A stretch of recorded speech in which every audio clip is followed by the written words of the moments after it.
सर्वे देवा स्थिता देहे सर्वदेव में ही गौ।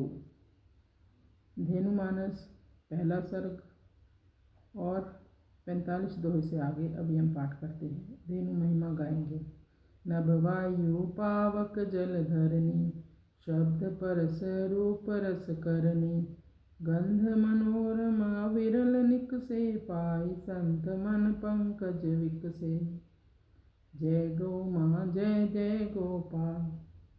आकाश वायु अग्नि जल और पृथ्वी, इनके गुण शब्द स्पर्श रूप रस और गंध, इन सारे तत्वों को गोमाता पवित्र करती है। रंभाने से शब्द शुद्धि होती है, श्वास से वायु की शुद्धि होती है और घी से अग्नि शुद्धि होती है, यानी घी का जब हम हवन डालते हैं। गोमूत्र से जल की शुद्धि होती है, गोबर से पृथ्वी की शुद्धि होती है। गोमाता के शरीर से एक मनोरम सुगंधी निकलती रहती है। जैसे गूगल गंध आती है, ऐसे गोमाता के शरीर से गंध आती है, जिसको पाकर संतों के मन कमल विकसित होते हैं। लेकिन इस चीज़ का आभास तो संतों को ही हो सकता है या फिर गौ सेवक को हो सकता है। गूगल गंध बहै बहु तेरी, जगत आधार अशुभ निवेरी। भूत भविष्य गयन ते होवे, तुष्टि पुष्टि संतुष्टि संजोगे। गाय के शरीर से गूगल की गंध निकलती है, जो कि जगत आधार शक्ति को बढ़ाने वाली है एवं अशुभ को मिटाती है। भूत भविष्य और वर्तमान सब गायों से ही सजा है। तुष्टि पुष्टि संतुष्टि को संजोने वाली केवल और केवल हमारी देसी गौ माता है। लक्ष्मी मूल इनको जो देवा, सो अनंत गुण पावहि सेवा। दर्श परस अरु नमन करावा, परिक्रमा रज तिलक धरावा। जय गौ माँ जय जय गोपाल। गौ माताएँ लक्ष्मी की मूल हैं। जो तुम इनको देते हो उसका अनंत गुना होकर आपको वापस मिलता है, इसलिए पुण्य कर लीजिए। जो गौ माता का दर्शन स्पर्श और नमन करता है, उसको परिक्रमा करके उसके खुर की रज को तिलक स्वरूप में लगाता है। सप्त द्वीप भूमंडल सारू, सोई फल मिले सकल भंडारू। निज वपुरमा दीन जेहि बासु, सुरभि कुल शुद्ध सरल सुहासु। उस व्यक्ति को सातों द्वीपों एवं सारे भूमंडल की परिक्रमा का फल मिल जाता है, जो गौ माँ की परिक्रमा करता है। सकल वस्तुओं की भंडार गौ माता है। जिस गाय ने लक्ष्मी को जगा दी, उस सुरभि से सार कुल शुद्ध हो जाता है।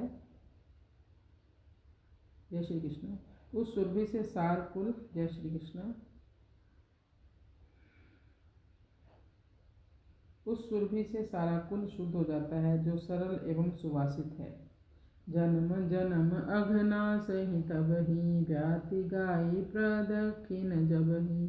निमोनिया ज्वर ताप मिटावे, बचिया को गोमूत्र पिलावे। जय गौ माँ जय जय गोपाल। उस व्यक्ति के जन्म जन्म के पाप नष्ट हो जाते हैं, जो ब्याहते समय गाय की प्रदक्षिणा करता है। जब गौ माता बच्चा दे रही होती है उस समय जन्म मरण के बंधन से भी व्यक्ति मुक्त हो जाता है, जो ब्याहते समय प्रदक्षिणा करता है गौ माँ की। निमोनिया व्याधि भी छोटी बच्चिया के गोमूत्र पिलाने से 1 सप्ताह में ही ठीक हो जाती है। ब्रह्मसुता अवतरत ही, सब विधि पावन होई। नमो नमो जगदीश्वरी, तोय सम और न कोई। जय गौ माँ जय गोपाल।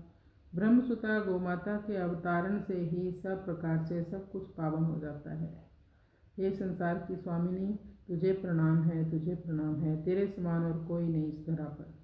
श्रृंग अग्र तीरथ बसि सारे, सकल देव नित आनि पधारे।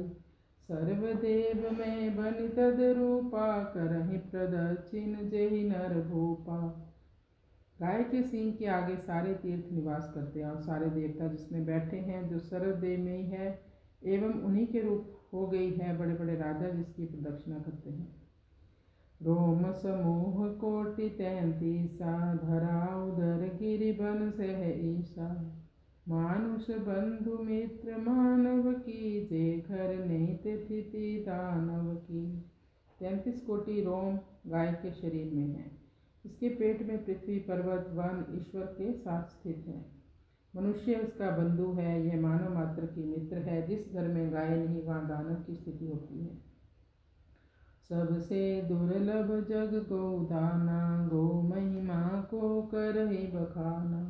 बल पौरुष हित होई परीक्षा, सोई कुल तारक जय गौ रक्षा। संसार में सबसे दुर्लभ गौदान है। गौ का दान और गाय के लिए दान, गाय की महिमा को कौन वर्णन कर सकता है। व्यक्ति के बल और पौरुष की परीक्षा गौ रक्षा में होती है। वही कुल को तारने वाला है जो गौ रक्षा करता है। पावन में ही धेनु के श्वासा, परसि होई मंगल अघनासा। करहि तृप्त गौ भोजन लीनो, व्यंजन सकल सुपाचन कीनो। गोमाता के श्वास से पृथ्वी पवित्र हो जाती है, स्पर्श करने से मंगल होता है एवं पाप का नाश हो जाता है। जो व्यक्ति गोमाता को तृप्त करके बाद में भोजन करता है, उसके सारे व्यंजन तुरंत पच जाते हैं। धेनु तृप्त कीने बिना, अति सुपाच्य दधि भात। कंद मूल फल साग भी, नहीं पचे करि घात। जय गौ माँ जय गोपाल।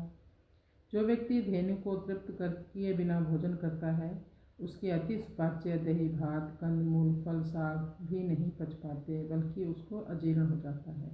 गौ को देन लगे जब चारा, गल घंटी तब करई जयकारा। जय कंठी घंटी नित बाजे, सकल आपदा तुरत ही भाजे। जय गौ माँ जय जय गोपाल। गोमाता को जब व्यक्ति चारा देने लगता है और गोमाता के गले की घंटी बजती है, तो वह घंटी चारा देने वाले व्यक्ति की जयकार करती है, अर्थात उसकी हर ओर विजय होती है और विघ्न संकट दूर हो जाते हैं। जिस घर में गाय के गले की घंटी बजती है, उस घर की समस्त विपत्तियां दूर भाग जाती हैं। जे घर बसई गाय अनिवारु, कन्या गाय दान व्यवहारु। गौ की पीर देखी गोपाला, बने गाई मारे कलिकाला। जिस घर को बसाना हो वहाँ गाय बहुत जरूरी है, इसलिए हमारे यहाँ कन्यादान के साथ गौदान का भी विधान है। गाय की पीड़ा देखकर गोपाल गाय बन गए और कलिकाल गाय बने गोपाल को मारा है। घर प्रवेश में गौ प्रवेश कराने पर वास्तु दोष मिट जाता है। गौ अघ कोटि करे पछिताई, ठाड़े भय अग्र करि गाई। तिनके अघ नहीं देखी गोपाला, क्षमा दान करि भद्रि विशाला। कोई व्यक्ति करोड़ों पाप करके फिर पछताने लगे और गोमाता को आगे कर दे, उनके पाप को गोपाल यानी भगवान श्री कृष्ण नहीं गिनते, वह बद्री विशाल उनको क्षमा दान देता है। तीरथ सोई चह करि जल पाना, गंगा आदि रूप ते जाना। उठे प्रात गौ धृत मुख देखी, मिटत पाप दुख दारिद्र लेखी। वे तीर्थ है जहाँ गोमाता पानी पीती है, गंगा आदि पवित्र नदियाँ वहीं बन जाती हैं। जो व्यक्ति प्रातः उठकर गौ के घी में अपने मुख देखता है, उसके सारे पाप मिट जाते हैं एवं जय श्री कृष्ण। जो व्यक्ति सुबह उठकर गौ के घी में अपना मुख देखता है, उसके सारे पाप मिट जाते हैं और दुख दरिद्रता और किस्मत में लिखा भी मिट जाता है। सुर मंदिर गौ ईस बनावा, प्रेम विनय धरि दर्शन पावा। देत तुरत बर गोबर डारी, पूजा सफल होत नर नारी। ईश्वर ने गौ को देव मंदिर बनाया है। प्रेम और विनय के साथ दर्शन प्राप्त करें, यह वरदान के रूप में गोबर देती है और पूजा का फल तुरंत नर नारी को मिलता है जो भी इसकी सेवा करता है। देव विप्र अरु साधु हित, धार्यो मनुज शरीर। धेनु हेतु करुणामय, सहत रहे नित पीर। जय गौ माँ जय गोपाल। देवता ब्राह्मण और साधु के हित के लिए भगवान शरीर धारण करते हैं। भगवान का अवतार होता है, करुणा में भगवान गौ के लिए नित्य पीड़ा सहते रहते हैं। धरस सुर अभिनित मंगल से, द्विज कन्या नर मोदक ले। गाय माई सब भाई सुहाई, दे दूध मन भावत पाई। गौ दर्शन नित्य मंगल कारक होता है। सेवा की तो बात ही क्या, ब्राह्मण कन्या और कोई नर लड्डू लिए हुए हो तो ये दर्शन भी मंगल कारक है। गाय और माता सब भाव से ही प्रसन्न होती हैं और दूध देती हैं, मनोवांछित फल प्रदान करती हैं। वत्स पूंछ पकड़े जदुराई, भय बसित उत चले पराई। ग्वाल देखी आनंद उछाहु, जमुना भक्ति सुभाव प्रभाव। यदुवंश श्रेष्ठ बछड़ों की पूंछ पकड़ते हैं। वे बछड़े डरकर इधर उधर भागते हैं, ग्वाल बाल देखकर आनंदित होते हैं। उस उत्साह से यमुना जी में भक्ति का प्रभाव बहने लगता है। मोहि दर्शन गई नित्य होई, कृपा दृष्टि देखहि प्रभु सोई। धेनु हमारी मात हम तेरे, रहूं तहाँ जय जन बस तेरे। मुझे गौ माता के दर्शन नित्य होने चाहिए। हे प्रभु, उसकी कृपा दृष्टि हम पर बनी रहे। धेनु हमारी है, हे माँ हम आपके हैं, वहाँ तू हमेशा रहे जहाँ हम हैं। जग कारण तेरे हम रही, वेद पुराण संत सब कही। स्वर्ग हेतु गावई सोपानु, सेवई जेते नित्य कल्याणु। हम संसार में तेरे ही कारण रह रहे हैं। सारे वेद पुराण संत यही कहते हैं, साथ में यह भी कहते हैं कि तू स्वर्ग की सीढ़ी है। जो लोग सेवा करते हैं उनका सदा कल्याण होता है। सत्य काम जाबाल को, गौतम गो को गान। गो सेवा से पावही मुक्त संग ब्रह्म ज्ञान। जय गौ माँ जय गोपाल। सत्य काम जाबाल को हरि द्रुमद गौतम ने गौ सेवा का गायन किया और उसको केवल गौ सेवा से ही ब्रह्म ज्ञान प्राप्त हुआ तथा आसक्ति रहित हो गया। गो में लेपन ते मिटि कुंठा, रमा बस्यो बन्यो वैकुंठा। रघुकुल राम लीनी अवतारा, सेवई धेनु मिलत फल सारा। गोबर के लेपन से सारी कुंठा मिट जाती है एवं लक्ष्मी का निवास होता है तथा स्थान वैकुंठ बन जाता है। रघुकुल में राम जी ने अवतार लिया क्योंकि रघुकुल की परंपरा में गौ सेवा है जिससे सभी फल प्राप्त होते हैं। सूरज वंश इक भयउ नरेशु, नाम दिलीप अवध तेहि देशु। संतति रहित गेहूँ गुर पाही, कारण काहा मोर सुत नाही। सूर्यवंश में एक राजा हुए जिनका नाम दिलीप था और अवध के वे नरेश थे। संतान न होने के कारण गुरुदेव वशिष्ठ के पास गए और पूछा, गुरुदेव क्या कारण है जो मेरे पुत्र नहीं हैं। करी विचार बोले सुन ताता, मिली रहा तो को गौ माता।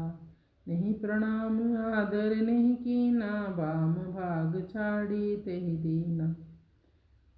गुरुदेव ने विचार करके कहा, हे तात सुनो, तुमको स्वर्ग से आते समय रास्ते में गौ माता मिली। तुमने ना तो प्रणाम किया गौ माँ को और ना ही आदर ही दिया, बाईं ओर छोड़कर तुम चले आए। तेहि कारण नहीं तने तुम्हारे, सेवहु नंदिनी वचन हमारे। गुरु के वचन रखे ही माही, चले धेनु संग चिमि प्रति चाही।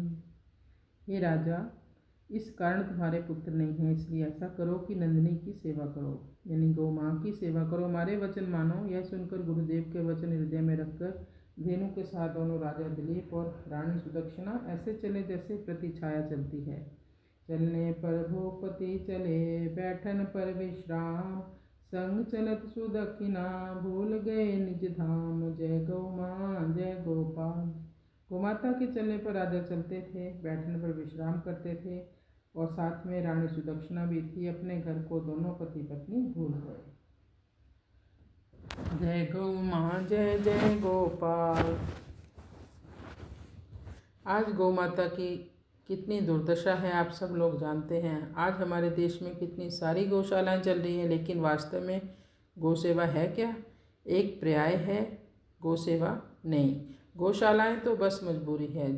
जिस प्रकार 4-4 बेटे होने पर भी एक बूढ़े माँ बाप को वृद्ध आश्रम में रहना पड़ता है, उसी प्रकार 100 करोड़ से ज़्यादा हिंदुओं की आबादी वाले देश में बचा हुआ जो गौवंश है उसको गौशाला में रहना पड़ता है। इससे बड़ी हमारे लिए शर्म की बात क्या होगी।